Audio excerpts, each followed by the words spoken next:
우리 한국의 유명한 포토 사이트에 보면은 억사모라는 카페가 있습니다. 그 억사모는 이제 준말인데 억울한 사람들의 모임이라는 카페예요. 근데 이 카페가 이런 류의 카페가 포토 사이트에 몇 개나 되냐면 74개나 돼요. 그래서 그 억울함 또 종류별로 다 있더만요. 찾아보니까. 그래서 우리나라는 억울한 사람들이 너무 많은데 그 억울함이 이제 결국은 그 억울함이 이제 무엇을 만드냐면 그거로 인해서 사람들이 분노를 갖게 되는데 그 분노를 통해서 나오는 병이 이제 소위 우리 한국만 있는 화병이라는 게 있는데 미국 의학 사전에도 이 화병이라는 변명을 가지고 기록이 돼 있다고 그래요. 올라가 있다고 그래요. 그래서 화병, 우리는 시옷 발음을 하는데 거기 영어에는 화병 이렇게 돼 있더라고요. 그렇게 올라가 있으니까 우리 한국 사람만 가지고 있는 화병이 있는데 그 화병이라는 게 결국 이제 분노를 옛날부터 이제 이렇게 꾹꾹 참는 거, 이 한이라는 걸 결국 분노가 계속 안에서 쌓여서 뭉쳐진 것을 한이라고 또 얘기하죠. 근데 지금 세대는 과거 옛날과 다르게 자기의 분노를 이렇게 표출을 하지 않습니까? 그래서 우리 한국 사람들은 안에 쌓인 것들이 많고 다혈질적이고 아주 조급한 성격이다 보니까 쉽게 분노를 이제 일으키고 또 그걸 참느냐고 또 화병이 되고 또 그거를 또 분노를 표출하느냐고 또 우리나라 분노 조절 장애가 또 가진 사람들이 또 많다고 그래요. 지금 이런 세대 속에서. 그런데 이거는 어떻게 보면 억울한 일로 인해서 이제 이렇게 점점 세상이 점점 악해져 가고 문제가 더 많을수록 그와 비례해서 억울한 일과 억울한 사람들이 많아지고 있는 건 분명합니다. 그 증거 하나가 뭐냐면 우리나라에 제가 보니까 통계적으로 보니까 매년 5만 건의 고소 고발이 계속 매년 5만 건 이상이 증가된다고 그래요. 5만 건 정도가. 그러니까 5만 건 정도가 매년 증가한다는 얘기는 고소 고발이 증가한다는 건 사람들이 그만큼 어떤 식으로 억울함을 가졌기 때문에 그 억울함을 풀어달라고 하는 그런 고발 고소장이 많이 경찰서에 이제 들어간다는 얘기죠. 그거는 결국 말해서 이제 사람들이 악해지고 또 상황들이 복잡해지고 또 문제들이 많다 보니까 이제 이런 일이 벌어지는데 결국 거기서 나오는 건 뭐냐면 이런저런 억울함이죠. 그 억울함을 많은 사람들이 가지고 살면서 또 믿는 자들도 어쩔 수 없이 세상을 살면서 억울함을 가지고 살아갑니다. 이 모양 저 모양으로. 하나님이 우리에게 억울함을 주시지 않고 우리가 평생을 산다면 얼마나 좋겠습니까? 그러나 우리 믿는 자도 그건 피할 수 없이 억울한 일을 당하고 살게 되죠. 근데 억울함의 대상은 세 종류 정도가 되는 것 같습니다. 그건 첫 번째는 자기 자신에 대한 억울함이에요. 그래서 소위 말해서 자기 탓하는 거 있지 않습니까? 내가 미련해서 어리석어서 잘못 생각해서 뭐 이런 식으로 이제 자기의 못난 거에 대해서 또 그런 거에 대해서 자기 자신에 대해서 억울함을 갖는, 이건 그나마 난 거죠. 이런 거 자기 자신을 탓하는 것은 이것도 일종의 어떻게 보면 억울함이에요. 근데 이제 두 번째 억울함은 다른 상대방에 대한, 다른 사람에 대한 억울함을 갖는 게 보통 이게 억울함에서 거의 이제 보면은 퍼센트를 많이 차지하게 되죠. 뿐만 아니라 이제 세 번째는 사람 또 아닌 일, 뭐 재정, 환경, 상황, 어떤 질병, 뭐 이런 걸로 인해서 사고, 뭐 이런 여러 가지 유형의 이제 억울함을 갖게 되죠.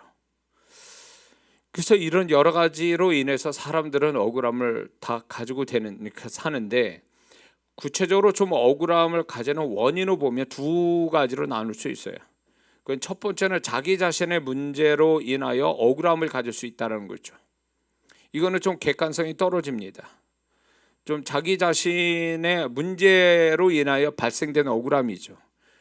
제가 이제 한번 이렇게 제가 이제 생각하면서 이렇게 적어 보니까 이런 것들이 있더라고요. 자기 자신이 오해해서 억울함을 갖는 경우가 있습니다. 그러니까 자기가 오해를 한 거예요. 이게는 잘못 오해해서 그 오해된 데서 억울함을 갖는, 이건 잘못된 억울함이죠. 근데 이게 자기 자신으로 인한 그 문제로 인해서 억울함을 갖는 사람들이 사실은 객관적 억울함을 갖는 것보다 사실은 이게 더 심각한 문제예요. 왜냐하면 그런 것들을 객관성 아니면 분별력 가지고 그게 자기로부터 문제가 생겼다는 걸 인식하고 인정하고 그거를 소위 말하면 잘못했다고 해야 되는 건데, 이제 그거 잘못한 줄도 모르고 자기 자신의 문제로 인해서 억울함을 가졌다라고 하는 사람도 많거든요, 사실은. 근데 사실은 이런 부분들이 이제 그 억울함을 어떤 식으로 해결하다가 사고가 생겨서 나중에 뒤늦게 후회하는 거죠. 심지어는 극단적으로 뭐 사람 죽이는 일도 생기고 감옥에 가는 일도 많지 않습니까? 근데 결국 보면은 그 억울함이라는 게 결국 객관성이 떨어진, 다른 사람 볼 때 그거 당신이 잘못해서 잘못 생각해서 잘못 행동해서 만든 스스로의 억울함 아니냐, 이렇게 얘기하는 것들도 많거든요. 그래서 이게 자기 자신의 문제로 인해서 억울함을 갖느냐, 아니면 객관성을 가진 정말 다른 사람 볼 때도 그 사람 참 억울해 라고 하는 그 억울함이냐, 이 두 가지로 크게 나누거든요, 원인으로 보면. 그럼 이제 먼저 이제 자기 자신의 문제로 인해서 억울함을 갖게 되는 경우는 오해해서, 자기 자신이 오해해서. 두 번째는 자기 뜻대로 되지 않아서, 자기 뜻대로 되지 않아 가지고 이게 뜻대로 되지 않은 것 때문에 억울함을 갖는 경우가 있습니다. 근데 이런 사람이 누구냐면 자존심 강하고 의지가 강한 사람들이에요. 이런 사람들은요, 자기 뜻대로 돼야 되는데 안 되잖아요. 그러면 억울함을 가져요. 돼야 되는데 안 됐다고. 그게 사람이든 환경이든 간에 이런 사람이 있어요. 이거는 분명 자기의 뜻대로 되지 않은, 그러면 그 사람은 혼자 산에 올라서 혼자 자연인처럼 살아서 혼자 그냥 마음대로 하고 싶은 대로 살아야 될 사람이에요. 이런 사람은 위험하다고요. 사람과의 관계 속에서 살아갈 때 자기 뜻대로 다 이렇게 관철이 돼야 괜찮고, 관철이 안 되고 자기 뜻대로 안 되면 이게 자기 자신한테 억울함으로 이렇게 표현하는 것은 굉장히 위험한 사람이거든요. 이런 사람들이. 그러니까 이제 이게 자기 자신의 문제인데도 불구하고 자기 자신의 문제로 생각 안 해요. 자기 뜻이 관철이 안 되는 거는 저 사람 때문에, 아니면 저 환경 때문에, 이런 식으로 해서 이제 그거를 탓을 다른 데다 돌리게 되고, 자기의 뜻은 좋은데 다른 환경이나 사람에 의해서 내가 뜻이 관철이 안 됐다 그러면 이 사람은 이제 나중에는 이제 공격적인 사람이 되고 마는 거죠. 이게 굉장히 위험한 형태예요, 이런 게. 또 뭐가 있냐면 자기 중심적 사고방식 때문에. 그러니까 모든 걸 자기 중심으로 보는 거죠. 해석도 자기 중심으로 봅니다. 그러니까 이게 다른 사람을 배려하거나 다른 사람의 입장을 생각 안 해요. 그러니까 다 내 중심이에요. 내 중심으로 해석을 하다 보니까 그게 잘못된 해석이 돼서 스스로 억울함을 만드는 거죠. 그게 조금만 환경이나 다른 사람을 입장에 서보고 그걸 이해하면 분명히 억울하지 않은 부분인데, 내 입장에서 생각해보면 이게 굉장히 억울한 거예요. 자기 중심적인 걸로 다 그걸 기준 삼아 보니까 나는 똑바로인데 다 삐뚤어져 있다고 보는 거죠. 이런 식의 이제 그런 것 때문에 나는 손해보고 억울하다라고 생각하는 이런 잘못된 어떤 사고방식, 이게 문제죠. 또 뭐가 있냐면 혼미한 마음이 있어 분별치 못해서 억울함을 느낄 수 있는 경우가 있습니다. 그러니까 혼미한 거예요. 이게 좌인지 우인지 위인지 아래인지 모르는 거죠. 앞인지 뒤인지 모르는 이 혼미함이, 이게 분별이 없어. 혼미함 때문에 분별력이 떨어지니까 스스로 억울함을 가졌다라고 생각할 수도 있는 거예요. 이런 사람 많습니다. 그렇죠? 사회에 뉴스 나오는 사람들 보면 일종의 그런 사람들 죽으면 혼미한 사람들 많아요. 그리고 혼미하니까 분별력 떨어지니까, 분별력이 떨어진 상태에서 그건 별것도 아니에요. 그건 억울한 일도 아닌데 불구하고 그걸 억울하다고 스스로 판단을 내리는 거죠. 이 근원이 뭐냐면 분별 못하는 거고, 분별 못하는 건 사람이 혼미해서 그래요. 지금 이 세대에 마귀가 가장 많이 역사하는 게 뭐냐면 혼미의 영이거든요. 그 중에 하나의 영이. 그런 거에 잡힌 사람들이죠. 또 그 다음에 선입견이 잘못되었을 때 억울함을 갖게 됩니다. 어떤 그 상황이나 사람을 볼 때에 어떤 선입견을 가지고 보는 거죠. 날 도와줄 것 같은데 안 도와줘. 억울한 거죠. 그러면 분명히 저 사람은 선입견을 좋게 봤어요. 저 사람 얘기하면 도울 것 같은데 라고 하는데 안 도와줘. 그러면 억울한 거예요. 내가 볼 때 좋게 봤는데 저렇게 나올 수 있어. 그러면 억울해지는 거죠. 좋게 보는 경우에요. 응? 악하게 또 봤어. 악한 짓 하네. 또 악하게 봤더니 정말 그 사람이 악한 사람이, 그럼 그걸로 또 이제 억울함을 갖는 거죠. 이 잘못된 선입견, 이 선입견이 문제가 되는 거죠. 예, 이것이 억울함을 만드는 거죠. 그 다음에 개인주의가 강하고 이기심이 클 때 억울함을 더 크게 갖죠. 개인주의, 나의 생활을 타치 못하게 하고 내 생활에 어떤 그 누군가가 허락 없이 들어온다든가, 좋은 의도든 나쁜 의도든 그렇게 자기를 방해하거나 쑥 들어와서 신경 쓰이게 만든다든가, 아니면 또 이제 그 개인주의로 인해서 이기심이 클 때 절대로 손해 안 보고, 절대로 손해 안 보죠. 이런 부분들이 조금이라도 그것이 문제가 발생하면 나는 굉장히 억울하다고 이렇게 생각하는 사람 많습니다. 그래서 이기심이 큰 사람일수록 억울함을 더 많이 갖고 있어요. 그 이기심을 버리면 문제가 아닌데, 나는 이기심이라는 게 뭡니까? 자기한테 유리하게 모든 게 유익돼야 되지, 만약에 그게 나한테 마이너스 조금이라도 되면 그건 억울한 거예요. 그러니까 살아가면서 적당히 손해도 보고 살아가는 것이 세상 사람, 또 우리가 살아가는 방법 아닙니까? 근데 그 적당히 손해 본다는 걸 용납을 못하는 거죠. 이기심이 클수록요. 플러스 되면 몰라도 마이너스 되는 걸 용서 못해요. 그러니까 이런 이기심이 큰 사람일수록 이게 억울함을 많이 갖게 돼요. 이게 가족 간에도 마찬가지예요. 가족 간에도 얄미운 그 형제가 있어요. 자기 것만 챙기고 전혀 돈 안 쓰려고 그러고 손해 안 보려고. 우리 집안에도 있어요. 예, 여동생 하나가 그런 애가 있어요. 하나가. 예. 그래가지고 뭐 그냥 잘 먹고 잘 살아보면 다행이에요. 그냥. 근데 자기는 절대 손해 안 봅니다. 예? 지 동생하고 오빠하고 언니는 막 어떻게든지 자기 필요한 대로 다, 필요한 걸 다 아주 죽는 신용 뭐 하면서 그냥 도움 받고 다 해도 자기를 절대 도움 안 줘요. 예. 누군가 자기 주머니에 뭐가 나가면 뭐 죽는 줄 아는 거예요, 이게. 그러니까 이게 이기심이 크면 억울함을 크게 가질 확률이 높은 거죠. 그다음에 자신의 엉성한 잘못 태도 때문에 이제 그 억울함을 갖게 돼요. 그러니까 치밀하게 했으면 문제가 없는데 억울함을 안 당할 텐데, 사람이 엉성해. 그러니까 모든 걸 대충 하고 적당히 하다 보니까 구멍이 생겼어. 그걸로 해서 문제가 된 거를 자기 스스로가 억울하다고 생각하는 거예요.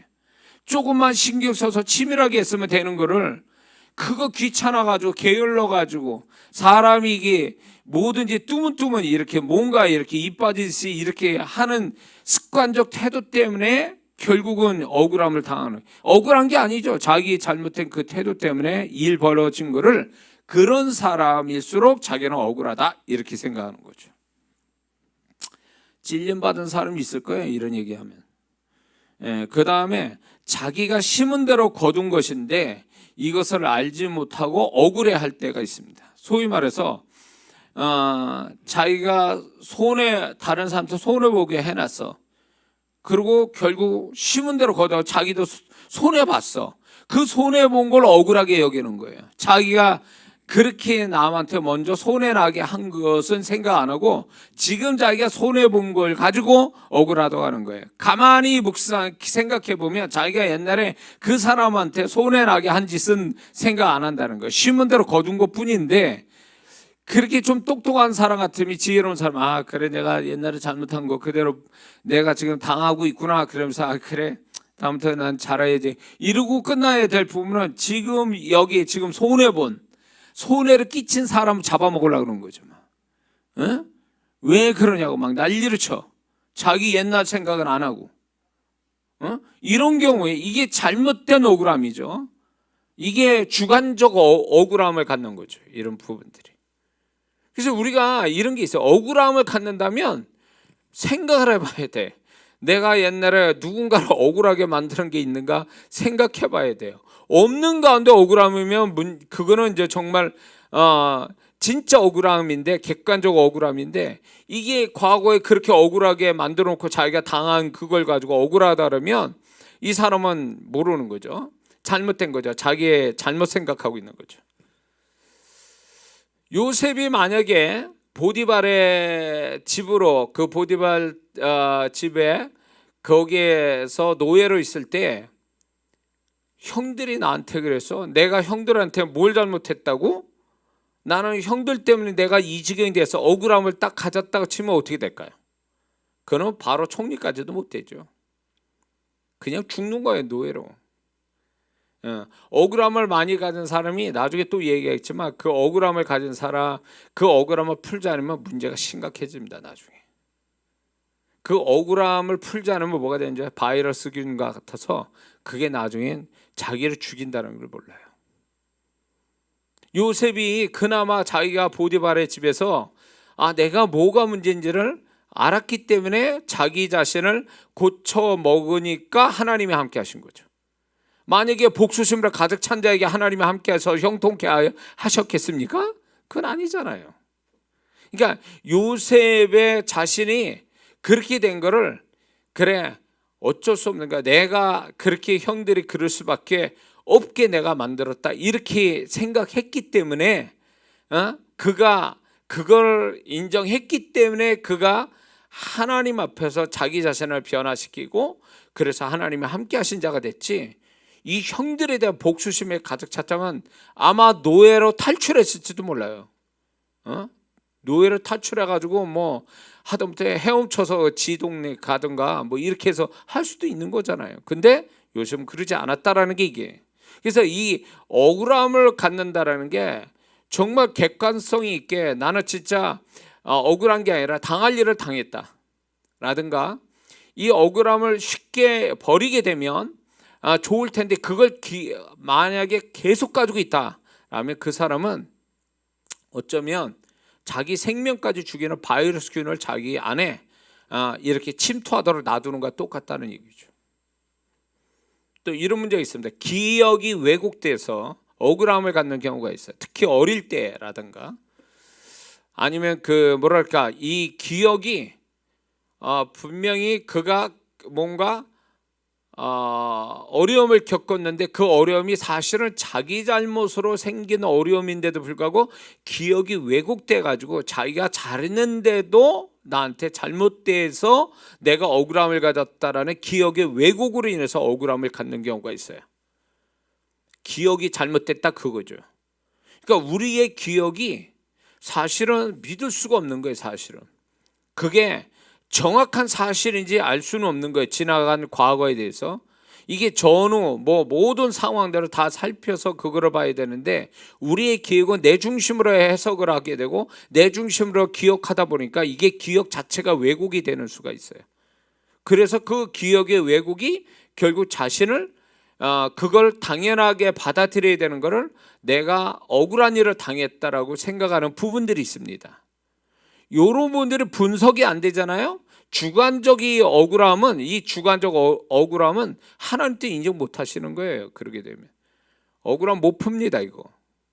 그러니까 억울한 일을 당했다, 나는 억울하다라고 하는 그 자체가, 이게 자기 자신이 이게 정말 객관성이 있냐 주관적이냐라는 것을 먼저 구분하지 못하면, 뭔가 모든 게 억울하다 그래서 하나님이 다 그 억울함을 풀어주시는 게 아니거든요.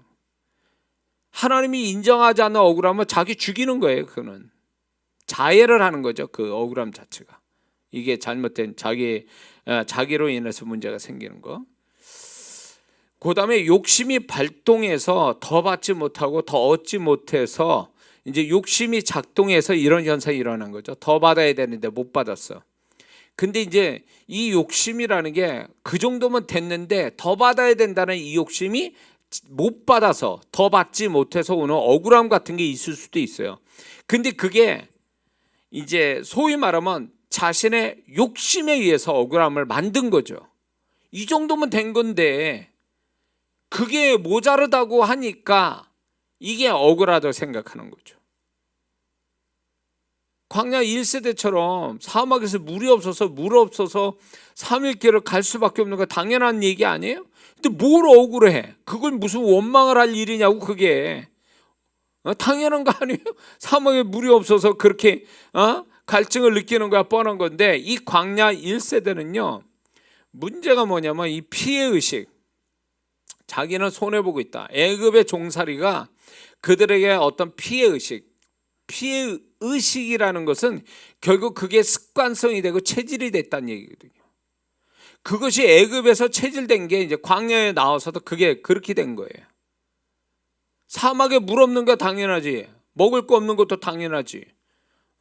쉴 곳 없는 거 당연하지. 근데 하나님이 다 해주셨잖아요. 그리고 물이 며칠은 못 먹었어도 하나님 다 물을 기적적으로 먹이게 하셨잖아요. 근데 이들은 계속 40년 동안 원망했다는 이 원망의 밑바닥에 뭐가냐면 자신들이 받아야 할 걸 못 받았다라고 하는 억울함이 깔려 있는 거예요. 그 애굽에서 가졌던 그 피해의식이 그대로 살아남아 있는 거예요. 광야에서.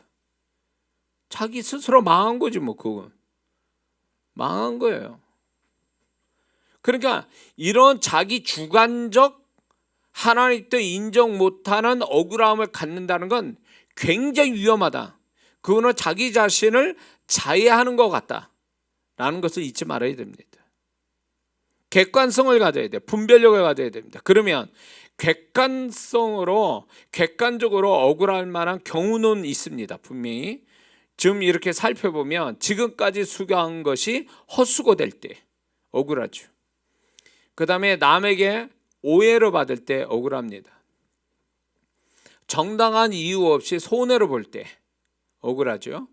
보상받아야 할 때 보상받지 못하는 거, 그것도 억울한 일이에요. 절차와 과정이 공정하지 못할 때 억울한 겁니다. 자신이 아무 잘못이 없는데 남에게 비난 들을 때 이거 억울한 거예요. 주변에 악한 자가 많아서 그로 인하여 억울함을 가질 수 있어요. 주변이 다 악한 자야. 그런데 그 악한 자가 그 사람을 이렇게 불이익을 주는 거죠. 근데 주변에 자기밖에 없는 거죠. 악한 사람이 다 그냥 병신 만드는 거죠, 한 사람을. 그럴 때 억울한 거죠. 악한 자가 주변에 많을 때. 그 다음에 잘못이 없는데 죄를 지었다라고 할 때, 그거 억울한 거죠. 또 정당한 대우를 받지 못할 때 억울한 겁니다. 자기 책임이 아닌데 자기의 책임으로 돌릴 때 사람들이 그거 억울한 일입니다. 자, 이런 객관적인 억울함은 이 부분에 대해서는 정말 이 부분에 대해서 하나님이 허락하신 이유가 있어요. 이런 부분에 대해서는. 그래서 이런 우리가 살아가면서도 하나님이 우리를 보호하신다고 하시면서도 우리가 이렇게 어처구니없이 이런 객관적 억울함을 당하게 허락하신 때도 있다는 거예요. 그럼 그게 무엇을 의미할까는 이제 좀 이따 얘기하겠습니다. 자, 이 억울함의 강도가 세거나, 그 다음에 자존심이 그 사람이 강하거나, 낮은 자존감을 갖고 있거나, 열등감이 크거나, 피해의식이 크거나, 이기심이 많은 자라면 억울함은 더 스스로 부풀려 크게 만든다는 겁니다.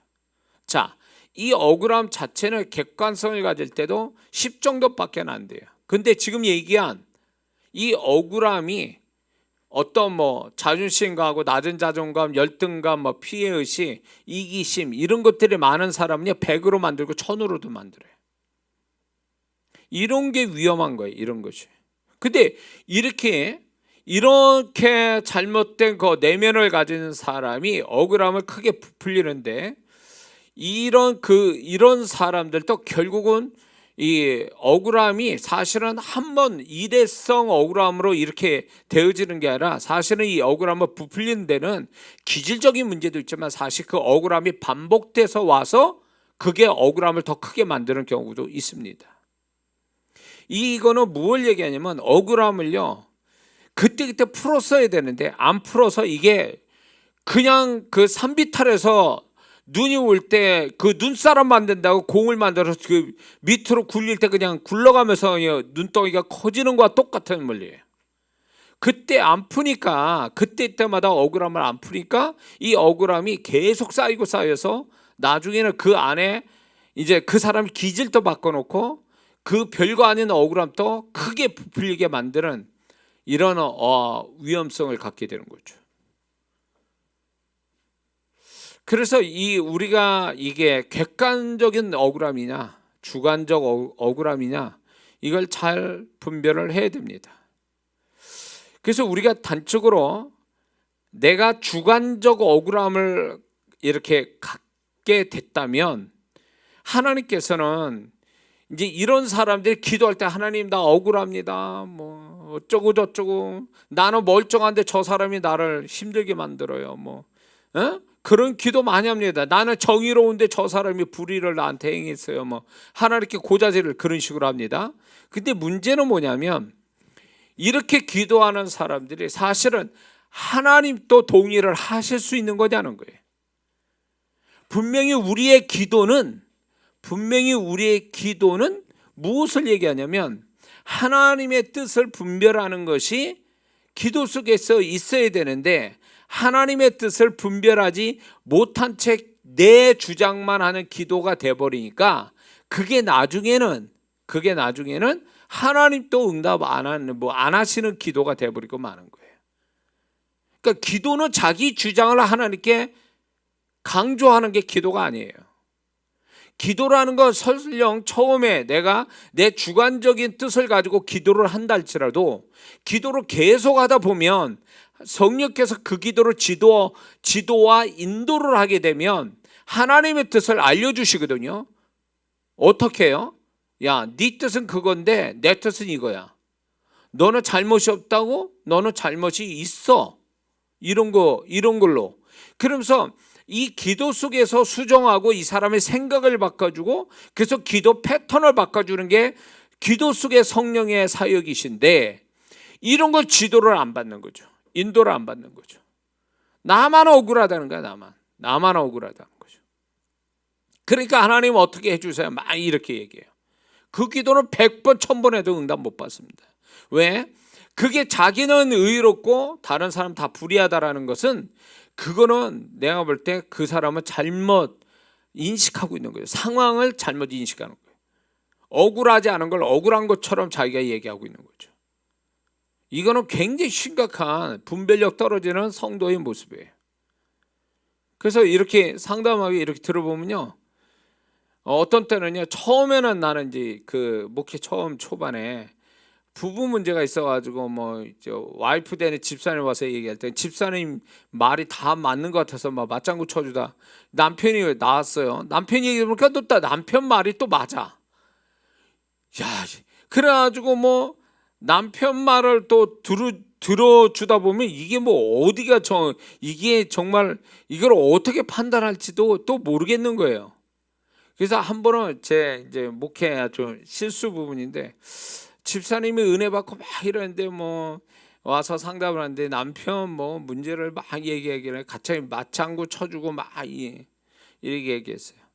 나중에 남편이 교회도 나왔어요. 그러고 나서 얼마 교회 안 나와. 부부가 나중에 알고 보니까 이제 목사가 남편 욕했다 이거야. 남편을 욕했다는 거예요.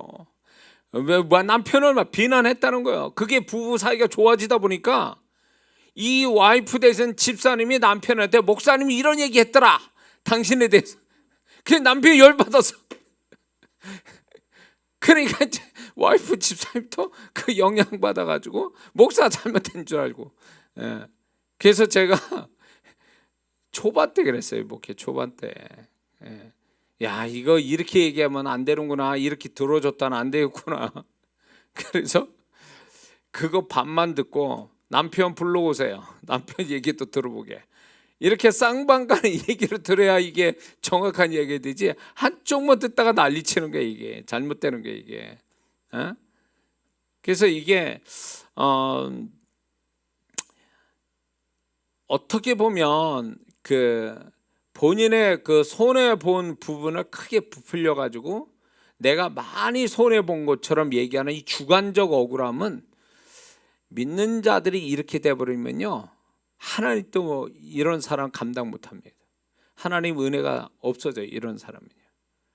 본인이 뭐 나는 죄인입니다까지는 얘기를 안 해도 내가 문제 있는 사람입니다. 내가 이런 게 문제가 있어서 지금 이렇게 상황이 이렇게 됐습니다. 이래야 하나님이 은혜를 베푸실 텐데 나는 전혀 문제 없습니다. 근데 저 인간이 저렇게 나를 이렇게 괴롭히고 힘들게 만듭니다.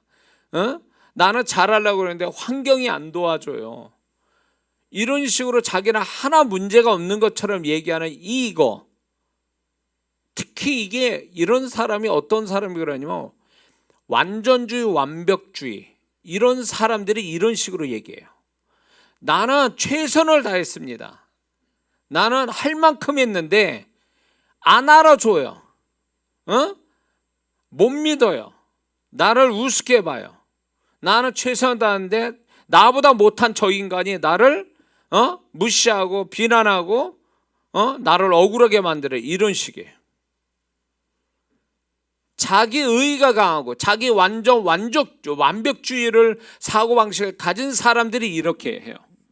그러니까 이런 사람은요, 하나님 또 어떻게 할 수가 없어요. 근데 이런 사람들은 기도할 때 응답을 원하지도 않아요. 사실은 하나님께 한풀이 하는 거지. 그리고 이런 사람은 응답도 못 받아요. 본인은 이런 식이죠. 100대 0이야. 나는 0이고 저 사람 100이야. 이렇게 얘기하는데 무슨 이게 하나님이 공정하시고 공평하신 하나님이 어떻게 응답하시겠어요? 그런 사람을 하나님 앞에까지 그렇게 얘기하면.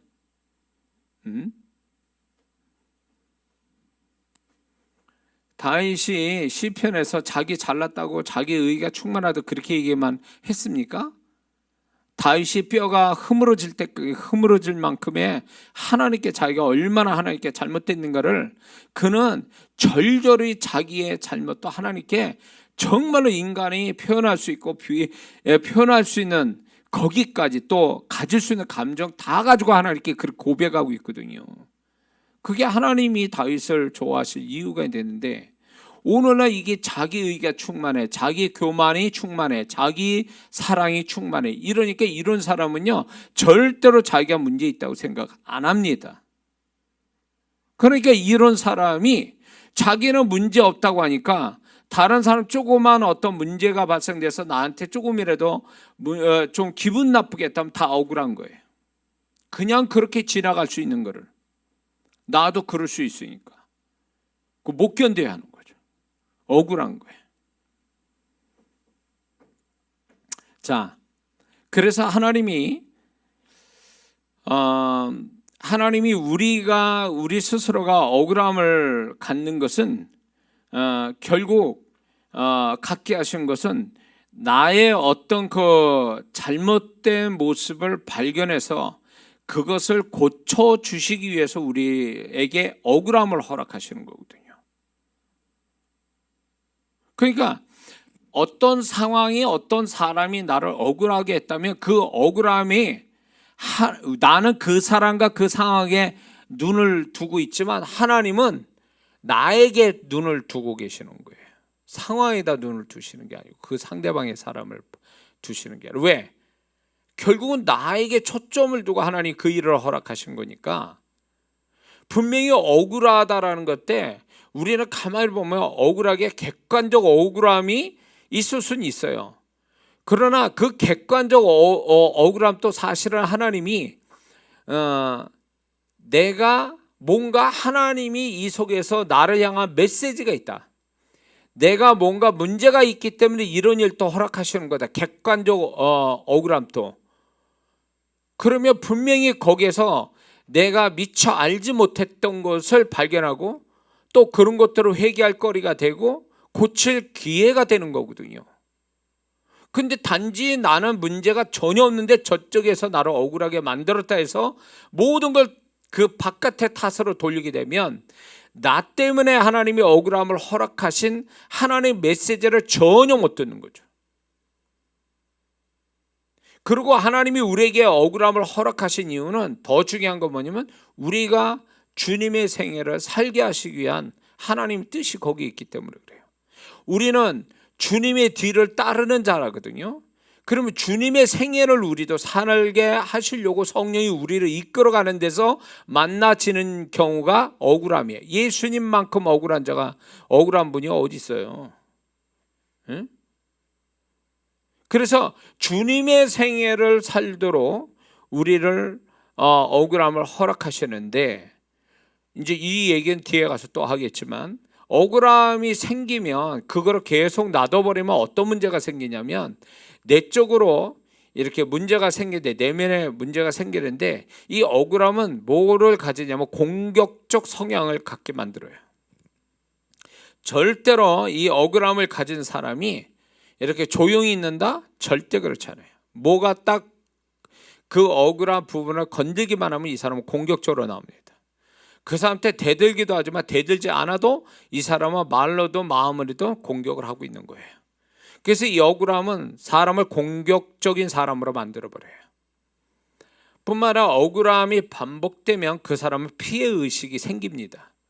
이 억울함이 반복되면 소위 말하면 나는 계속 손해를 보고 있다, 이런 식이에요. 그래서 이게 체질이 돼버리는 거죠. 체질이. 그러면 이런 사람, 피해의식이 생겨버린 그 억울함을 통해서 피해의식이 생기는 사람과 관계를 갖는다? 맨날 싸워요. 이런 사람하고 친구 사귀면 맨날 싸워. 좋게 못 사깁니다. 왜? 계속 나는 손해보고 있다는 거. 조금이라도 상대방 친구가 조금이라도 뭐 아쉬운 소리 한마디, 뭐 싫은 소리 굉장히 못 견뎌. 그날 밤 잠 못 잡니다. 이런 사람하고 무슨 친구를 해요? 친구라는 게 적당히 상대방이 안 좋아도 그냥 참고 넘어가 주기도 하고, 그냥 눈 감아 주기도 하고 참아 주기도 하고 이러고 친구 사이가 되는 거지. 친한 친구로 그렇게 되지. 아니, 사람이 다 문제가 있는데 그럴 수도 있는 거지. 그런 걸 못 참는 거예요. 왜? 자기 안에 피해의식이 강해서 그래요. 나는 가뜩이나 지금 나도 손해보고 있는데 네가 나한테 지금 이래서 나는 안에서 더 손해를 더 보고 있어. 그러니 내가 못 견디는 거야. 막 이런 식으로 나오는 거죠. 그러니까 이 피해의식이라는 게 결국 출발해서 억울함, 거기서 계속 반복된 억울함이 또 한 번의 억울함이라도 이 사람이 생각 속에서 계속 이게 반복돼서 생각하고 또 생각하게 되면 이 사람은 계속 생각 속에서 계속 억울한 일을 계속 당하고 있는 거예요. 생각 속에서 한 번의 억울함의 사실이 그 사람의 생각 속에 계속 반복되는 한 그거는 계속 사건은 재현되는 거다. 그런 거죠. 이 억울함은 마음의 상처를 가져옵니다. 이 마음의 상처는 평생 갈 수도 있어요. 이 억울함이 상처를 주는데 마음의 상처가 평생을 갈 수도 있어요. 가지고 어느 예민한 자식놈은 부모도 인간이기 때문에 걔를 키우는데 이렇게 뭔가 잘못 이렇게 됐어요. 그거를 평생 울고 먹는 놈도 있어요. 부모한테. 엄마가 아빠가 나 어렸을 때 이렇게 했잖아. 그거를요 평생 가져간 놈이 있어요. 이거. 그래서 나중에 부모한테 복수하는 놈도 있다니까. 이거는 소위 말해서 이 예민한, 기질적으로 안 좋은 데다가 예민하고 거기다 이 한 번의 그 억울함이 머릿속에 계속 자라면서 이게 반복된 거예요. 그러니까 굳어져 가지고 나는 부모를 안 보는. 이게 무서운 거죠. 응? 이런 억울함이 있어요. 자, 그래서 억울함으로 인한 마음의 상처, 그게 따지고 보면 그 자식놈이 어렸을 때 부모가 잘 되라고 한 거에 대해서 그거를 자기 입장에서 볼 때는 부모가 나를 완전히 죽이려고 하는구나, 이런 식으로 볼 수도 있거든요. 근데 이게 기억의 왜곡이에요. 이게 왜곡된 기억으로 이렇게 생긴 거예요, 이게. 응? 근데 그것도 모르고 그걸로 평생을 그냥 울고 먹는 거예요, 그냥. 평생 그냥 내면이 병신되고, 살아가는 것도 아주 어둡게 살아가고, 부모를 부모로 안 보고. 그럼 누구 탓해야 돼, 그거? 자기 탓해야지. 어떻게 그걸 부모 탓해요? 아주 부모는 뭐 아주 진짜 그런 자식놈 보면 아우, 어떻게 살아고? 응? 어떻게 부모가 어떻게 제명에 다 제명대로 다 살다 죽겠냐고, 부모가 그런 자식놈이 있으면. 그러니까 이거는 극단적인 얘기입니다. 그래서 이 억울함은 마음의 상처를 갖게 한다. 그리고 이 억울함은요, 습관성 분노와 불만을 갖게 만들어요. 습관성 불만과 분노를 일으킨다, 억울함은. 그리고 이 억울함을 갖게 되면 특히 권위자, 자기보다 나은 사람에 대해서 저항감, 반발심을 자기도 모르게 갖게 돼요. 왜? 억울하다라는 얘기는 내가 피해자가 됐다는 얘기거든요. 피해자가 돼서 가해자가 나를 피해를 줬다라고 하니까 이 공식이 뭘로 가냐면, 가해자를 나보다 나은 사람, 피해자인 자기는 거기에 못 미치는 낮은 사람으로 그렇게 공식이 만들어져 가지고 이 사람은 자기도 모르게 권위자, 자기 위의 사람이라든가 이런 사람에 대해서 반발심을 가져요. 아주 이거 그냥 누가 모르지도 않는데 벌써 저 사람은 나 안 좋아할 거야, 나도 당신 안 좋아해, 속으로. 에? 이런 식으로 갖고 있는 거예요. 그러니까 이게 이런 공식이 어디서 맞느냐면, 이 사람은 억울함을 갖게 되는 그 억울함이 피해자와 가해자라는 공식으로 인식하고 있는 거예요. 가해자는 나보다 나은 사람, 이 나은 사람이 자기보다 모든 게 조금이라도 나으면 다 가해자예요. 가해자니까 자기가 피해자 입장에서 이게 못 견뎌 하는 거예요. 들이받아야 돼. 에? 들이받아야 돼. 이런 사람은 윗사람 사랑받기엔 글러먹은 거예요. 이게 어디서 생겼냐면, 이게 이제 억울함에서 온 거죠. 근데 결국 그게 이제 관계에 어떤 사람 관계에 문제가 생기죠. 관계가 깨지고 관계 속에 피해를 자기도 받게 되죠. 근데 자기가 그렇게 뒤받아 놓고도 후회를 해.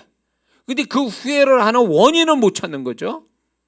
분명히 그 사람이 그렇게 얘기할 수밖에 없고, 입장 바꿔 생각하면 그 사람은, 내 위에 사람은 그렇게 얘기할 수밖에 없는 것을 이해를 해야 되는데 그게 이해가 안 되는 거죠. 왜? 그 사람은 무조건 가해자예요. 나는 피해자고 그 사람은 가해자니까 용서를 못 하는 거죠. 이런 게 문제가 되는 거예요. 상담 심리학 하는 건지 도대체. 근데 이 부분이요, 제가 저 자신을 또 돌아보면서, 지금 이게 영적 성장이 필요한 고통이잖아요. 지금까지 첫 시간부터 이 넷째 시간까지가요, 모든 거를 저 중심으로 제가 경험하고 제가 느끼고 제가 생각나고 제가 이렇게 경험된 것들을 정리해 놓은 게 1번이에요. 그래 놓고 제가 상담한 성도들의 무수히 긴 시간 동안 그 상담한 성도들, 내지는 내 주변에 아는 사람들, 그거를 임상으로 제가 만들어 놓은 거예요. 아마 뜨끔뜨끔 할 거예요. 왜? 이거 없는 얘기가 아니거든. 저도 이런 거를, 제가 왜 이런 실감나게 얘기하는 건요, 제가 경험돼서 하는 얘기예요. 거기서 출발해서 결과까지.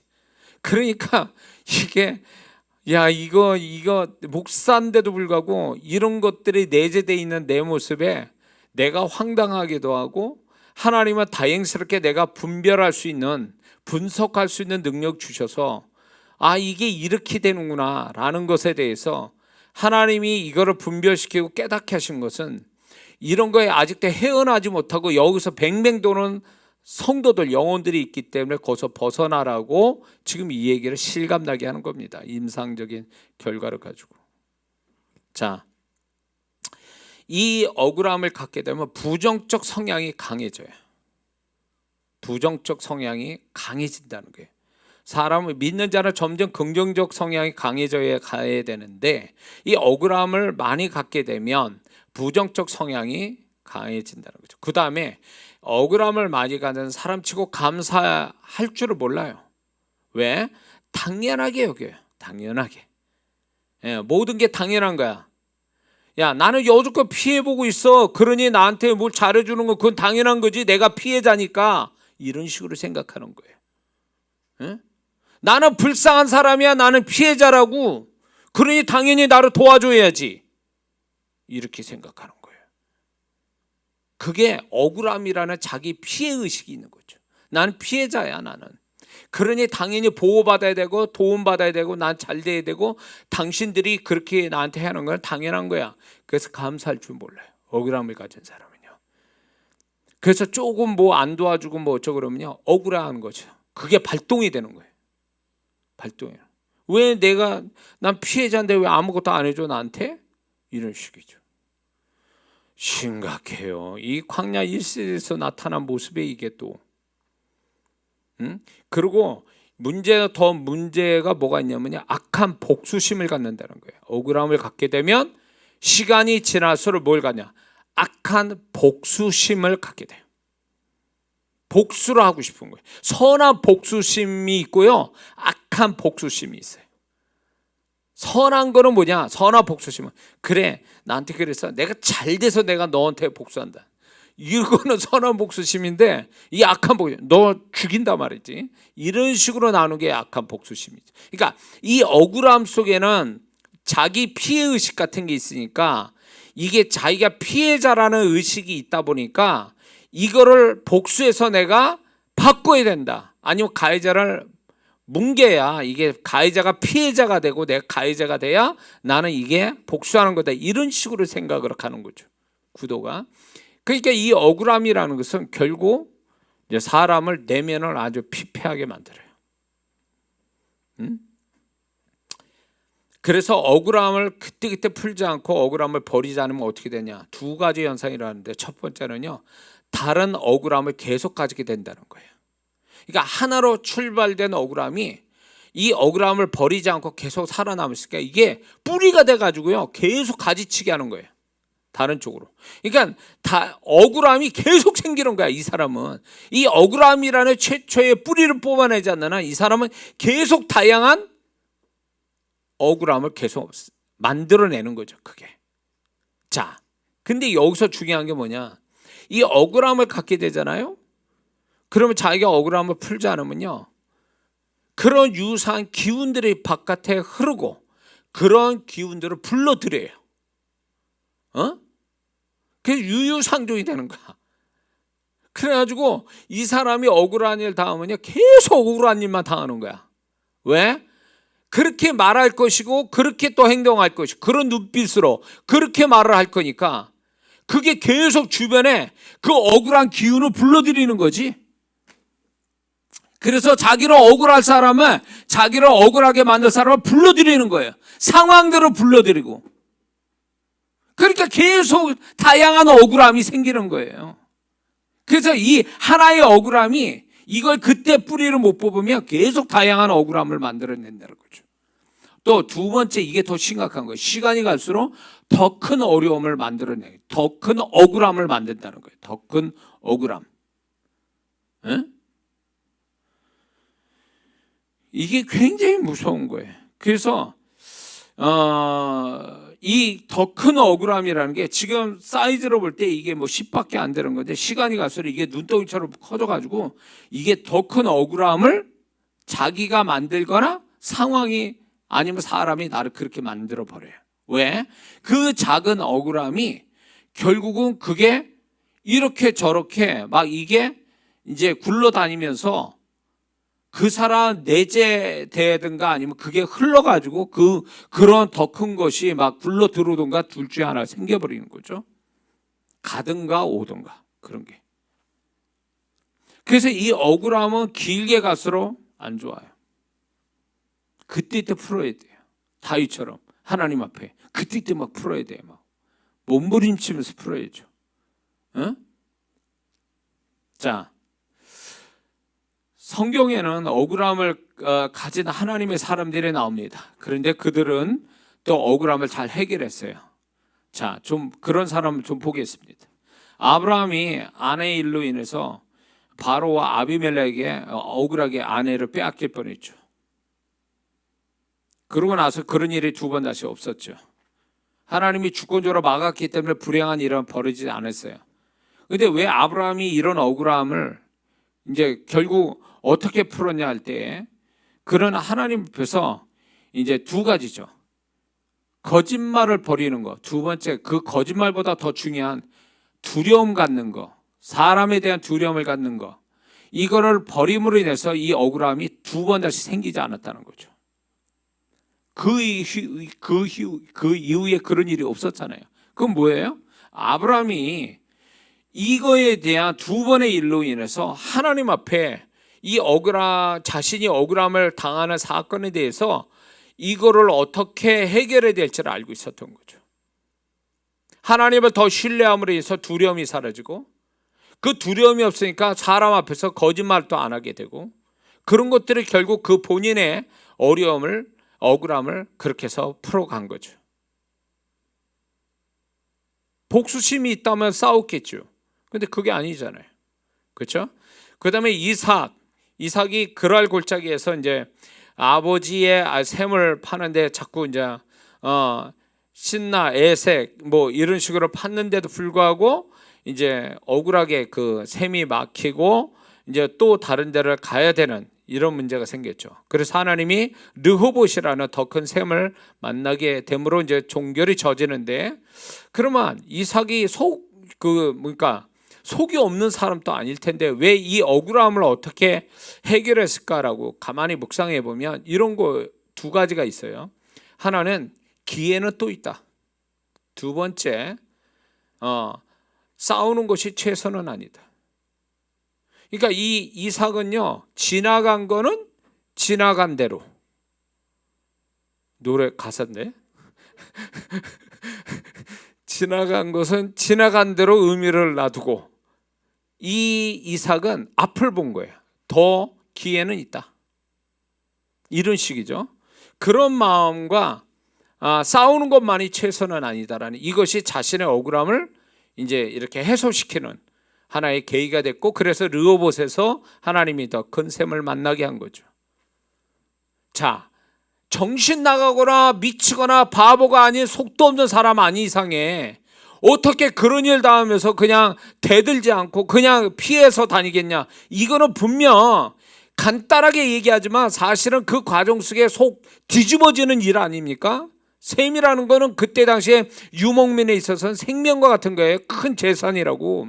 근데 그런 것들을 억울하게 그게 수고한 것이 헛수고돼 버리는 그런 것들에 속 좋게 그냥 가자 이렇게 했냔 말이에요. 분명히 억울했음에도 불구하고 이 억울함을 어떤 식으로 해석을 해서 그 억울함을 스스로 해결했는데 바로 이런 태도라는 거죠. 억울함이 결국 그들과 싸워서 억울함을 해결한 게 아니었잖아요. 이게 하나님의 사람들이 하는 방법이에요. 싸워서 억울함을 해결하는 것은 하나님의 뜻이 아니라는 거죠.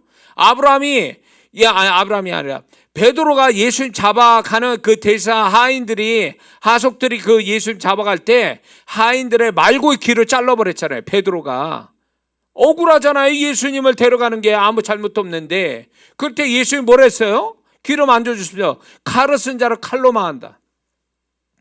억울함을 그런 식으로 상대하는 것은 결코 옳지 않다라고 얘기하시는 거예요.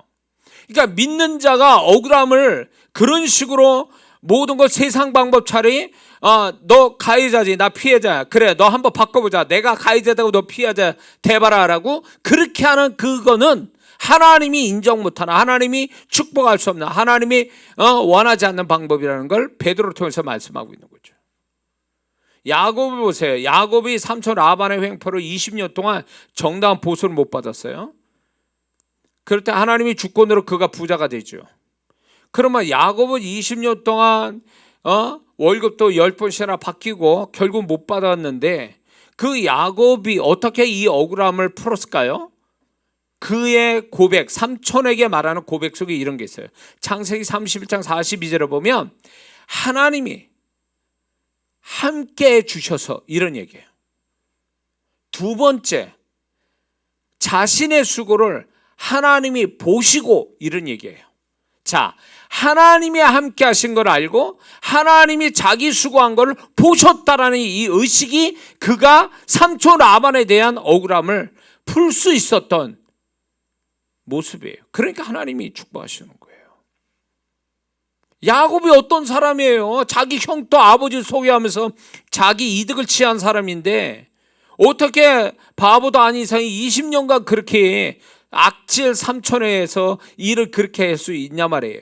빈털터리로 나갈 판인데 그거는요, 이 억울함을 야곱은 하나님에 대한 신앙으로 그건 푸른 거예요. 하나님이 함께 하셨다라고 얘기하고 하나님이 내 수고를 보셨다 이렇게 표현해요. 기가 막힌 거죠. 이게 정말 그리스도인의 아름다운 억울함을 정말 풀 수 있는 태도라는 거죠.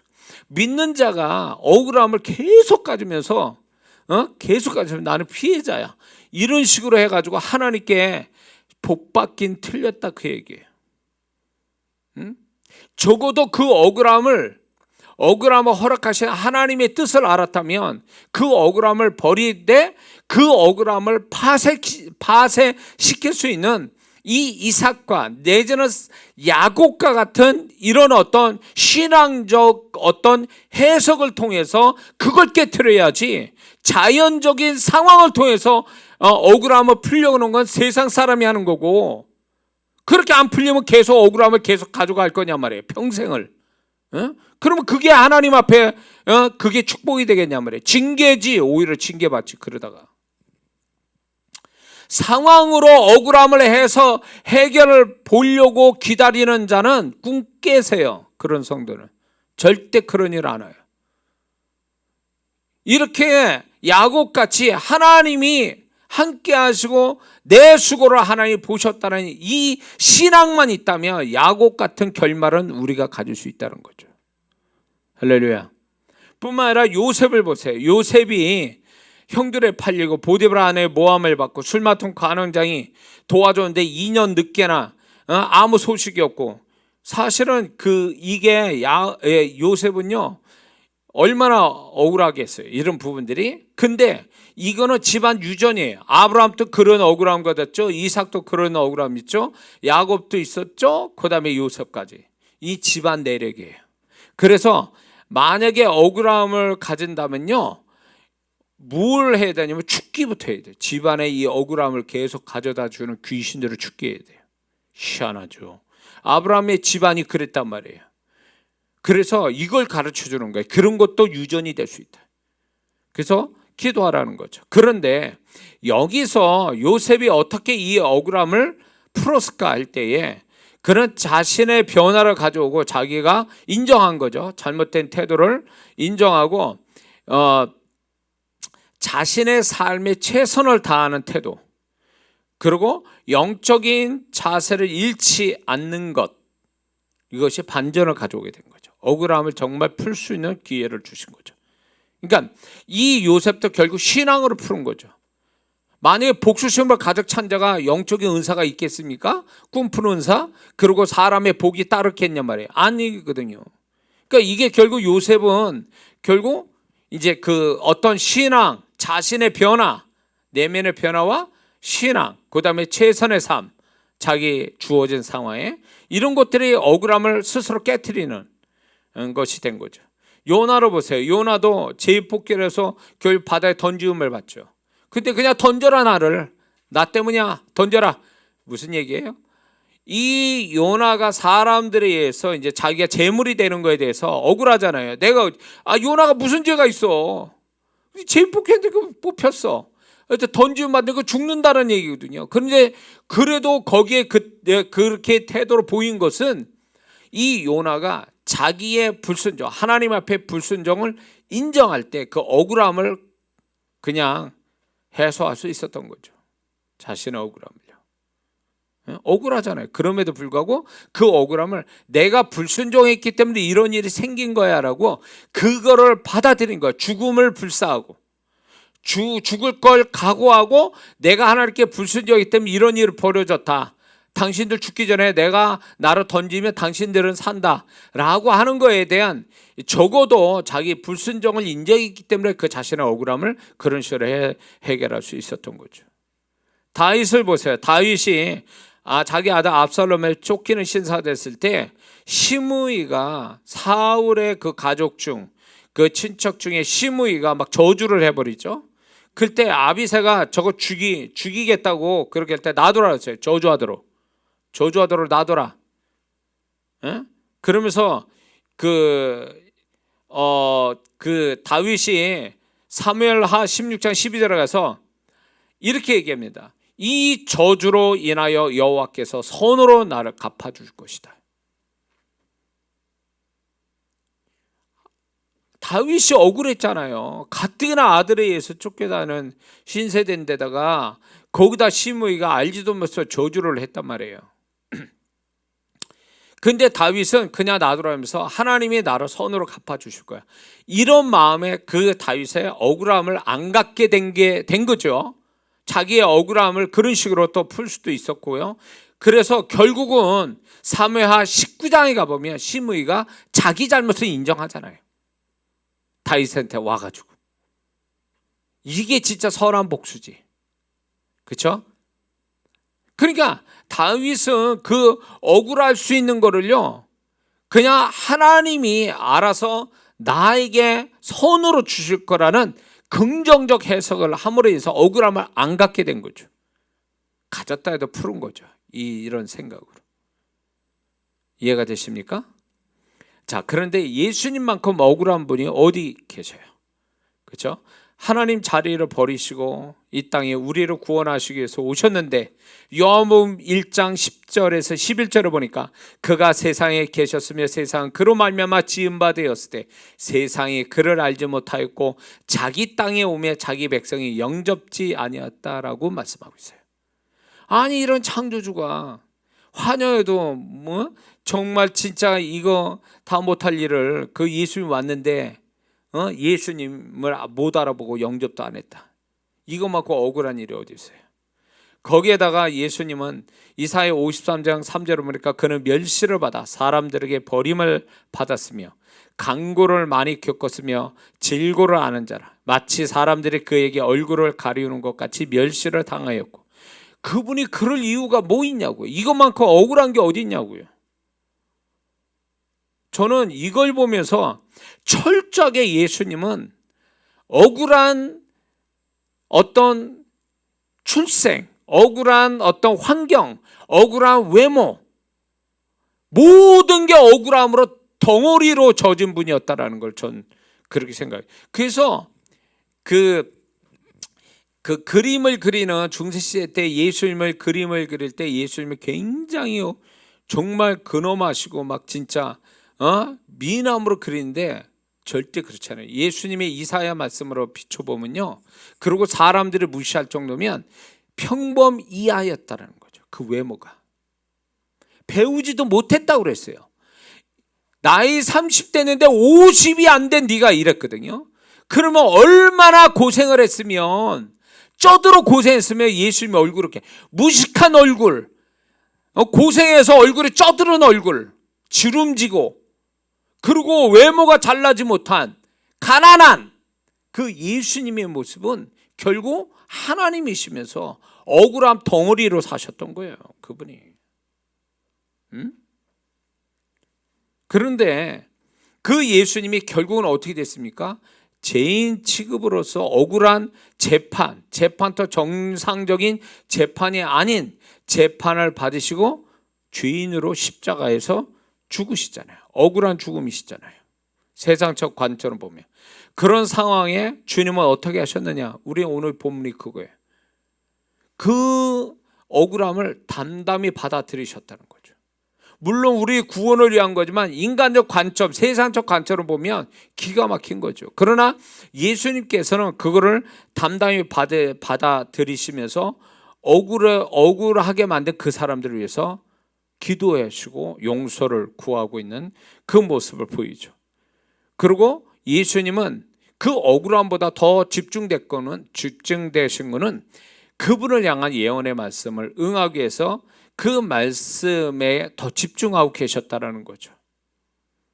그리고 더 나아가서 예수님은 그 억울함 속에서도 예수님이 해야 될 일을 그 속에 하셨다는 거죠. 강도로 구원하시고 또 육신의 어머니를 또 부탁하고, 그리고 결국 억울함을 아버지께 맡기고 죽으셨죠. 그러니까 예수님은 태어나시는 것부터 해서 돌아가시는 것이 완전히 억울한 인생으로 사시다가 가신 거예요. 억울한 존재, 억울한 인생. 우리를 위해서. 그래서 이거 아셔야 돼요. 예수님의 대속의 축복은 아주 신비한 거예요. 그 예수님이 당하시지 않아도 될 일을 당하신 것은 다 우리를 대속하시기 위함이거든요. 결국 그건 뭐예요? 우리가 세상에 당할 수 있는 억울함, 하나님의 허락 속에 벌어지는 억울함인데, 그 억울함을 하나님이 하나님 뜻이 아닌 억울함을 당하지 않기 위해서 대속하신 거고요. 그 억울함이 있다 할지라도 그 억울함이 결국은 예수님의 결말을 갖게 하는 이 억울함이기 때문에 우리는 그거를 억울함 자체로 보지 말고 억울함을 가진 그 결과, 예수님의 결과를 소망을 갖고 믿음을 가지라고 예수님의 결말을 우리에게 주신 거예요.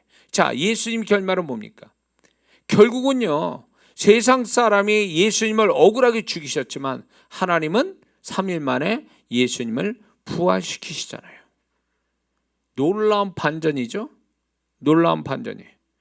그리고 예수님을 세상에 알리고 반전과 역전을 가져오게 하시죠. 그게 빌립보서 2장 9절에서 11절의 말씀이죠. 이름으로 하나님이 그를 지극히 높여 모든 이름에 뛰어난 이름을 주사 하늘에 있는 자들과 땅에 있는 자들과 땅 아래에 있는 자들로 모든 무릎을 예수의 이름에 꿇게 하시고 모든 입으로 예수 그리스도를 주라 시인하여 하나님 아버지께 영광을 돌리게 하셨느니라.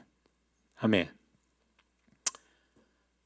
예수님이 억울한 인생으로 종지부를 찍으셨지만 거기서 끝난 게 아니라 그 억울함을 사람이 인정해 준 게 아니라 하나님이 그 억울함을 인정하시고 그 억울함을 푸시기 위해서 부활이라는 걸 주셨어요. 구원의 그냥 관점으로 보는 게 아니라 이 억울함이라는 관점으로 주님의 생애를 보는 거죠. 그랬을 때 결국 사람은 예수님을 완벽한 죄인으로 만들기 위해서 얼마나 애를 썼습니까?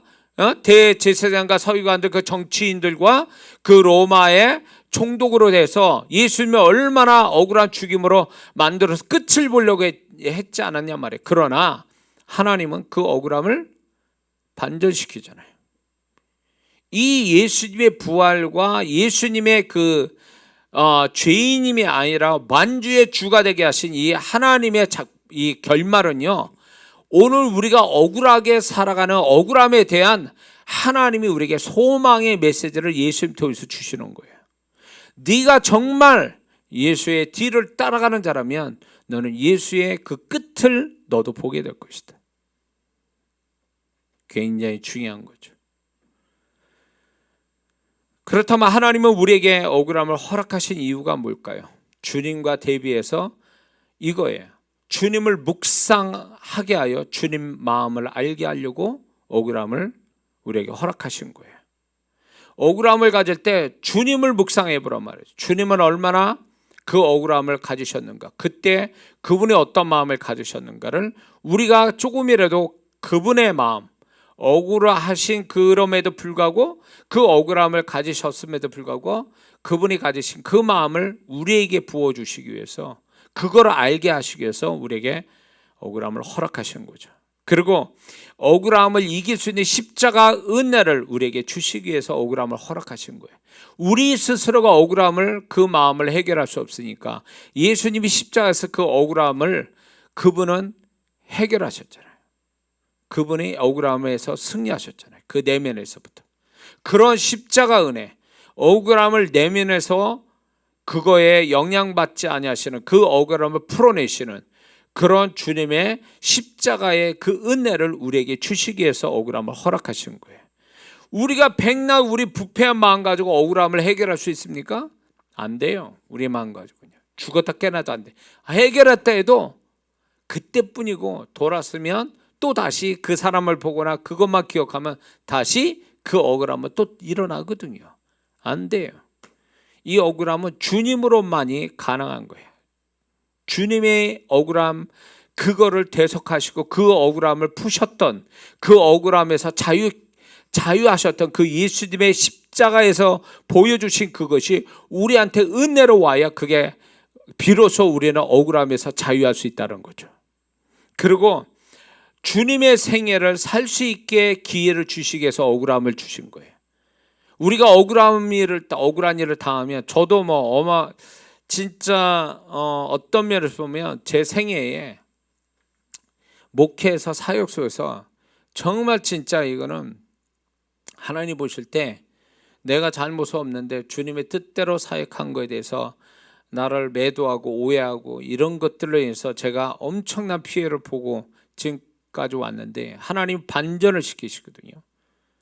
저는 그때 붙잡은 게 억울함의 그 억울함에 대해서 하나님께 정말 부탁하면서, 이 억울함이 정말로 하나님, 내가 그 억울함이 정말로 이게 그들이 말한 만큼 내가 잘못된 게 아니고 하나님이 이 억울함을 반드시 반전시키는, 예수님 같은 반전시켜 주시기를 원한다고, 그걸 얼마나 간절히 기도했는지 몰라요. 오늘날 그래서 지금 그 반전을 보고 있는 거죠. 오랜 시간 기다렸어요. 그거 얘기하자면 정말 진짜 그것 때문에 하여튼 여러 가지 마음이 아팠지만, 하나님께서 결국은 내가 틀리지 않았다, 하나님 앞에서 내가 잘못된 게 아니라는 것을 주님이 지금 반전을 시키고 계시거든요. 너무너무 감사해요. 그래서 제가 이 억울함이라는 것은 제가 겪었던 심리적인 과정과 또 영적인 과정들, 그리고 무엇을 붙잡을 때 어떻게 되는가에 대해서 주님이 이걸 가르쳐 주신 거예요. 주님의, 그래서 그 억울함을 내가 가졌을 때, 내가 비로소 주님의 생애를 사는구나. 비로소 주님의 생애를 살 수 있는 한 조각을 갖게 하셨구나, 억울함을 통해서. 저는 그거에 대해서 기쁘고 감사했어요. 그리고 그 주님의 결말을 저한테 주신 거예요. 그렇게 주님을 의지하고 주님이, 내가 주님의 길을 가고 있구나, 주님의 생애를 살고 있구나, 이랬을 때 결국 주님의 그 끝에 빌립보서 2장 9절에 11절의 말씀 같은 하나님이 다시 세우시는 은혜를 제가 입은 거죠. 이렇게까지 얘기할까지가 적어도 10년이요. 10년이라고요.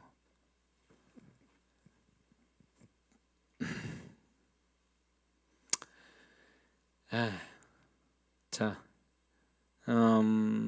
그리고 주님처럼 할 수 있는 기회를 갖게 하시기 위해서 우리에게 억울함을 허락하신 거예요. 주님처럼 할 수 있는 기회가 뭐예요? 용서하고, 그리고 말씀에 집중하고, 그럼에도 불구하고 여전히 해야 될 일을 하는 그런 주님의 모습을 우리가 갖게 하려고 억울함을 허락하신 거예요. 억울한 쪽만 관심 가진 게 아니라, 억울함은 놔두고 결국 예수님은 억울함을 맡겼잖아요. 아버지께 맡기고 그분은 여전히 강도로 구원하시고, 용서도 해주시고, 용서하는 기도도 하시고, 그리고 또 뭡니까? 육신적으로 해야 될 어머니를 부탁하는 일도 하시고, 할 거 다 하신 거예요. 십자가에서. 말씀도 응하시고, 말씀을 응하기 위해서, 이루시기 위해서 내가 목마르다, 다 하실 일 다 하시는 거예요.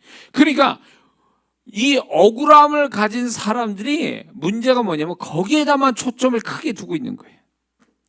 그리고 나머지는 자기 할 일을 못해, 안 해. 그리고 그 억울함이 해결할 때까지 아무것도 안 해. 심지어는 그건 하나님 뜻이 아니라는 거죠. 하나님이 객관적 어려움을, 억울함을 우리가 가져서 너는 그냥 당하고만 있어야 돼 라고 한다면 그냥 당해야 되는 거예요. 나 안 당합니다. 들고 싸우고 죄짓고 막 돌아다니고 막 여기저기 아군 모으고. 잘 들으셔야 돼요.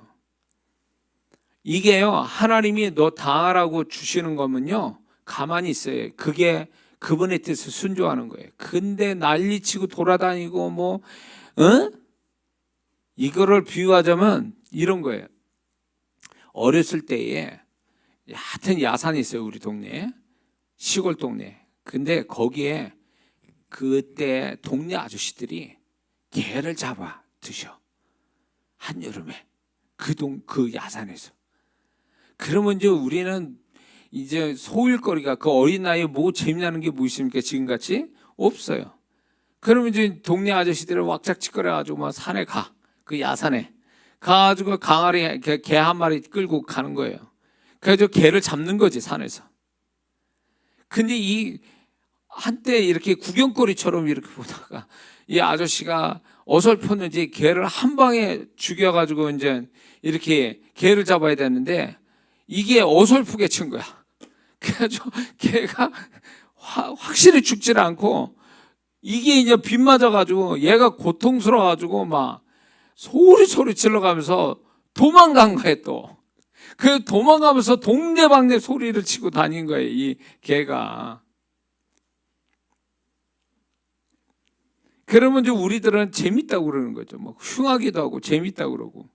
동네 아저씨들은 그 개 잡으러 또 막 뛰어다니고 막 하나의 그 지금 잊혀지지 않는 광경에 어릴 때 제가 뭐 초등학교 중학교 때 얘기니까 억울함을 당했을 때 꼭 이 빗 맞아서 고통스러운 개가 막 도망다녀 소리치면서 다니듯이 우리가 그래 버리면 안 된다 그 얘기죠.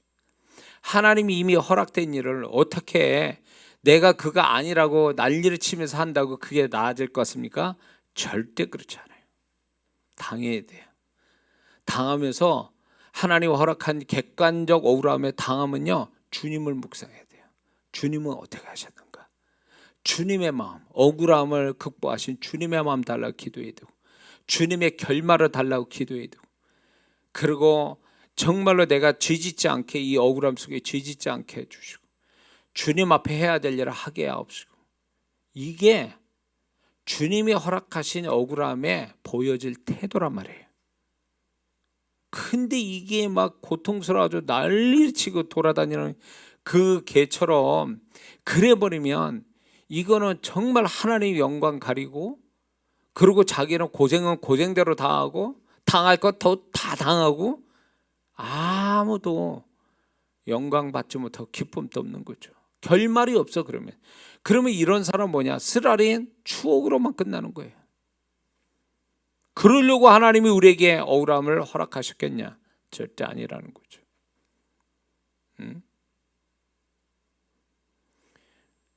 하나님이 저를 이렇게 소수의 사람이라 그래도 제가 잘났다는 게 아니라 하나님이 급작스럽게 이렇게 저를 많은 사람이 알게 하시고 많은 사람이 날 찾는 사람이 되고 유튜브에서 찾게 되고 전화로 찾고 이런 것들이 결국 보면은 제가 잘나서 그렇게 됐겠습니까? 아니에요. 절대 그렇지. 그러면 제 설교나 이런 것들이 과거보다 더 나아졌습니까? 아니에요. 그때 그 설교나 지금 설교나 다를 건 없어. 뭐가 문제일까? 그러면 왜 이렇게 됐을까? 왜? 해석을 제가 어마어마하게 하고 있어요. 지금 이 부분에 하나님이 이렇게 만들어 주신 은혜에 대해서 이게 거저 온 게 아닌데 어디에서 왔을까라고 추적하는 거야. 그 중에 하나가 뭐냐면 내가 과거에 억울함을 가졌던 걸 하나님께서 때 됐으니 이제 내가 너를 세우겠다고 하는 예수님의 결말을 저한테 주셨어요. 너무너무 감사해요. 기다렸더니 이건 이루 말할 수 없어요.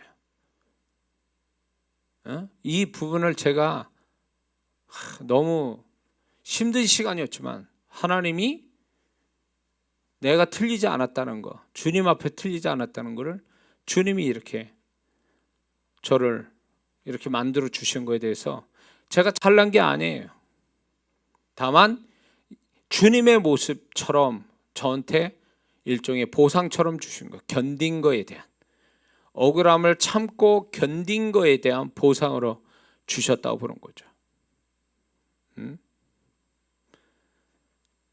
우리 교회도 앞으로 놀라운 일들이 벌어질 거예요. 저에게 이렇게 역사하신 하나님이 제가 우리 교회 주오신 교회를 섬기게 하고 우리 주오신 교회 성도들이 있는데 하나님이 저에게서 끝날 것 같습니까? 아니요. 이 교회 보세요. 앞으로 어떻게 되는가. 이거는 이장원 목사의 능력으로 되지 않고요. 주님의 은혜와 주님의 능력으로 이 교회는 새롭게 바뀔 거예요. 그래서 앞으로 그 영광을 우리 성도들과 함께 같이 가지면서 또 하나님께 영광되고 축복된 일들이 앞으로 계속 일어나게 될 줄 믿습니다. 자, 결국 우리가 억울함을 하나님이 허락하신 것은 나를 깨트리기 위함이에요. 결국 보면 주님의 모습을 담게 하시는 것도 있지만 결국 나라는 그 하나님 앞에 내가 하나님께 뭐 잘못된 것들 또 하나님 앞에 다듬어져야 될 부분들을 다듬게 하시기 위해서 하나님께서 억울함을 허락하시는 거예요. 그게 나에게 초점 둔 거예요. 나는 자꾸 이렇게 나를 억울하게 만든 상황이나 사람에 초점 둔다면 그 사람은 아직도 이 억울함을 허락하신 하나님의 뜻을 전혀 모르는 사람이죠. 잘못 해석한 거예요. 이거는 잘못 해석하는 거예요.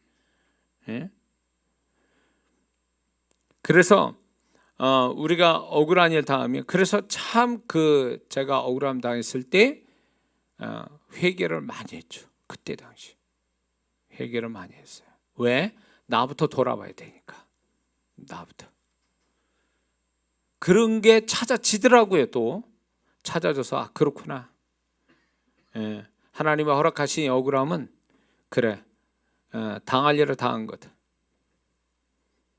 그러고 나서 하나님의 시간을 기다린 거죠. 하나님의 시간. 제가 말씀 같이 나눴죠.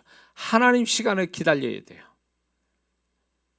반드시 믿는 자들한테 하나님을 기다리는 자는 하나님의 시간을 만납니다.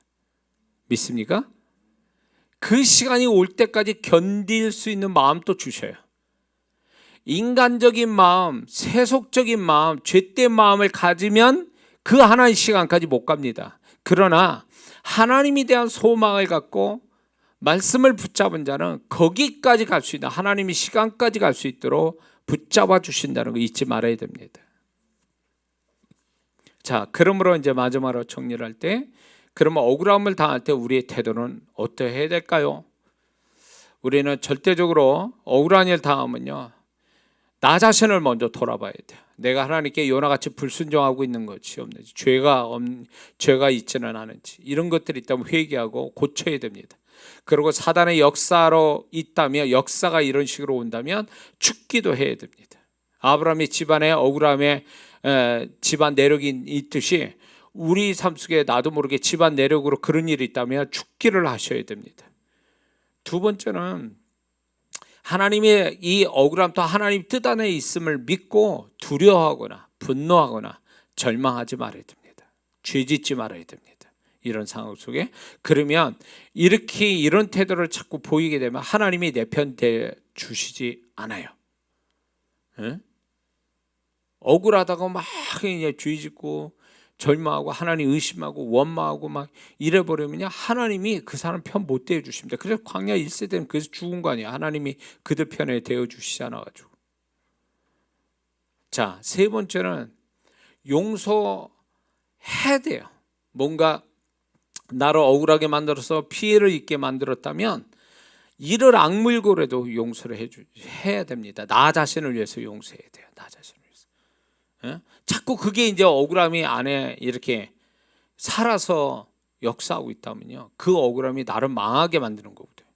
그러니까 나 자신을 위해서라도 용서하는 것이 더 나아가서 축복해 주는 것이 그 억울함을 벗어나는 자유하는 길이라는 거 잊지 말아야 됩니다. 그리고 주님처럼 기도해야 돼요. 저들의 죄를 용서해 달라고 하는. 그래서 이런 일이 기도하는 게 참 좋을 것 같아요. 미리 억울한 일이 당하지 않게 해달라고 기도를 먼저 해야 돼요. 어떤 일이 벌어지기 전에. 그 다음에 그런 기도했음에도 불구하고 어려움이 왔다면, 억울함이 왔다면 하나님이 뜻 안에 있다라고 생각하고 그 부분에 대해서 주님께 부탁하는 거죠. 이 억울함에 대해서. 그리고 아까 얘기한 것처럼 때를 기다려야 돼요. 하나님 시간을 기다려야 돼요. 예수님의 하나님의 시간은 며칠입니까? 3일이에요. 예수님이 죽으시고 3일 장사 지내셔서 죽음 가운데 계셨을 때에 그 3일이 이제 결국 하나님의 시간이, 하나님의 시간을 기다리는 시간이 3일이었단 말이에요. 그것처럼 믿는 자들 그 억울함이 해결하게 되어지는, 하나님이 뭔가 그거를 해결해 주시고 반전해 주시고 선으로 갚아 주시는 그런 기다려야 될 시간이 있어요. 다. 예수님은 3일이었단 말이에요. 이 3일이 뭘 우리에게 의미한 줄 아세요? 네가 억울함 속에 있다 할지라도 죽은 자처럼 있으라는 거지. 내가 그거를, 너를 그 억울함을 보상하고 이거를 아니다라고 내가 세상에 판단해 줄 때까지 3일을 기다리라는 거예요. 그래서 저는 이렇게 생각해요. 저도 한 10년 걸렸지만 그래, 나는 3일을 기다려서 하나님이 지금 나한테 나를 은혜를 주시고 보상해 주시고 합력과 선을 이루어 주셨다, 이렇게 저는 얘기하는 거죠. 네? 그래서 사람마다 3일의 시간이 있어요. 어떤 사람은 그 예수님의 3일 같은 시간이 어떤 사람은 1년일 수도 있고 6개월일 수도 있고 어떤 사람은 5년일 수도 있어요. 10년, 20년도 있어요. 그런데 시간이 길수록 뭘 얘기하냐면 하나님이 그 사람이 그 시간까지, 하나님의 시간이 올 때까지 견딜 수 있는 믿음이 있기 때문에 그 시간들을 하나님께서 허락하시는 거예요. 견딜 수 없는 자를 어떻게 그 시간까지 기다리게 하십니까? 그렇지 않거든요. 하나님은 견딜 수 있는 시간까지 하나님이 기다리게 하신다는 거, 우리가 잊지 말아야 될 줄 믿습니다. 그리고 마지막으로 억울함 속에서도 주님처럼 자신에게 맡겨진 허락된 일들을 계속해야 됩니다. 억울함 속에서 아무것도 못하고 무기력하고 그거에만 초점 맞춰서 거기에 관련된 일만 하고, 그거 하나님 뜻 아닙니다. 예수님이 그렇게 하셨습니까? 거기서 전도도 하셨잖아요. 영혼 구원하셨잖아요. 남은 자를 위해서 기도도 부탁도 하시고, 이 모든 게 뭡니까? 그거는 그거대로 하나님께 맡기고 내가 해야 될 지금 나에게 맡겨진 것들은 다 할 줄 아는 자가 되어야 됩니다. 그게 억울함을 가진 자의 주님의 모습을 우리가 갖는 거죠. 그래서 우리 생애가 지금까지 억울함을 가지고 있었다면 지금 그 억울함을 억울하다라고 생각하면서 계속 가지고 있는 한 그 사람은 그 억울함 그 자체가 그 사람을 망하게 하고 그 억울함 자체가 그 사람의 갈 길을 다 막아버리고 하나님의 은혜도 못 오게 한다는 거죠. 그러므로 이거는 반드시 요즘 백신이 지금 코로나 바이러스 백신 맞기 시작했는데 그 백신 같은 하나님의 마음, 말씀, 그 다음에 주님의 마음, 주님의 모습을 우리가 가져서 그런 것들이 자꾸 소멸돼야 돼요. 그리고 그 억울함 자체가 하나님이 나를 이 억울함을 어떻게 해주시는지를 끝까지 그 하나님 시간이 올 때까지 기다리고 견딜 수 있는 믿음의 사람들이 되어야 될 줄을 믿습니다. 그래서 이 억울함은 하나님이 우리가 살아가면서 어쩔 수 없이 만나지는 거라고 생각하면 세상적 개념이고요, 관점이고, 우리는 하나님이 예수님 닮기 위한, 예수님의 생애를 살기 위한, 예수님의 모습을 갖게 하기 위한 이 영적 성장까지 가는데 어쩔 수 없는 하나님의 허락된 고통이라는 사실에 우리는 피해서도 안 되고, 이 고통을, 이 억울함이라는 고통을 이런 것 때문에 우리가 실망하고 절망하고 죄짓고 이런 모습으로 살아서는 절대 안 될 줄 믿습니다. 그래서 이 억울함이라는 이 고통도 결국 주님 닮는 데까지 가는 그런 징검다리 같은 그런 고통들이 라는 걸 잊지 마시고 우리가 이 억울함을 하나님 앞에 정말 맡기고 하나님이 선으로 갚아주실 하나님의 시간이 올 때까지 우리가 참고 견디는 우리 모두가 되게 될 줄 믿습니다. 기도하겠습니다.